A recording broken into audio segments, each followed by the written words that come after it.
राधा एक मध्यम वर्गीय परिवार की बहू थी। वह बेहद खुश थी क्योंकि उसकी गोद भरने वाली थी।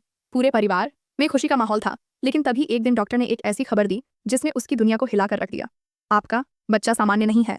हमें गर्भपात करवाना पड़ेगा, वरना आगे चलकर आपको और आपके बच्चे को बहुत परेशानियों का सामना करना पड़ सकता है। डॉक्टर की बात सुनते ही राधा के पैरों तले जमीन खिसक गई।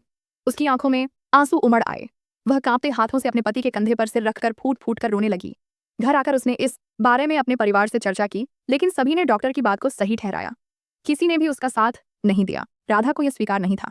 यह बच्चा उसकी कोख में था, उसकी धड़कन था। उसने ठान लिया कि वह इस बच्चे को जन्म देगी, चाहे कुछ भी हो जाए। उसने कई और डॉक्टरों से सलाह ली, लेकिन हर जगह उसे यही जवाब मिला, यह बच्चा नहीं बच सकता, इसे जन्म देना खतरे से खाली नहीं।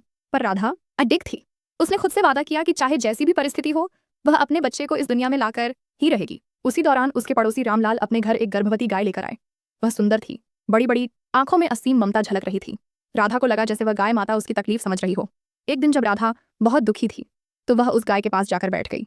उसकी आंखों में आंसू थे। उसने गाय के सिर पर हाथ फेरा और कहा, हे गाय माता, आप भी मेरी तरह गर्भवती हैं, लेकिन देखिए, मेरे अपने ही लोग मुझसे कह रहे हैं कि मेरा बच्चा दुनिया में नहीं आ सकता। मुझे समझ नहीं आ रहा मैं क्या करूं। आपसे बात करके मेरा मन हल्का हो जाता है। उस दिन के बाद से राधा रोज उस गाय को रोटी खिलाने लगी, उसकी सेवा करने लगी। वह घंटों उसके पास बैठी रहती, उससे अपने मन की बातें कहती। वह महसूस करने लगी कि वह अकेली नहीं है। गाय माता उसकी पीड़ा को समझती है। समय बीतता गया और जन्माष्टमी का शुभ दिन आ गया। राधा का प्रसव पीड़ा से शरीर कांप रहा था।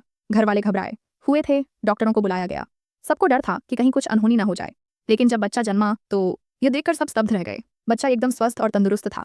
किसी भी तरह की कोई बीमारी नहीं थी, कोई असामान्यता नहीं थी। डॉक्टर तक हैरान थे। यह कैसे संभव हो सकता है? हमने तो कहा था कि यह बच्चा विकलांग होगा, लेकिन यह तो बिल्कुल सामान्य और स्वस्थ है। राधा के आंसू खुशी में बदल गए। उसने तुरंत अपने बच्चे को सीने से लगा लिया और जोर जोर से रोने लगी।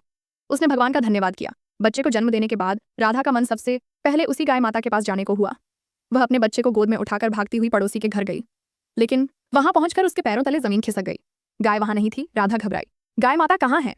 पड़ोसियों ने बताया, हमने उसे बेच दिया। लेकिन वह तो गर्भवती थी। हाँ, उसने बच्चा दिया, लेकिन उसका बच्चा अपाहिज पैदा हुआ। राधा सुन्न पड़ गई। उसकी आंखों से आंसू छलकने लगे। उसे समझ में आ गया कि गाय माता ने उसका सारा दुख अपने ऊपर ले लिया था। उसकी कोख से जन्मे बच्चे की सारी समस्याएं गाय माता के बच्चे ने अपने ऊपर ले ली। गाय माता ने एक माँ की तरह अपना त्याग कर दिया। राधा ने आसमान की ओर देखा और धीरे धीरे उसके आंसू मुस्कान में बदल गए।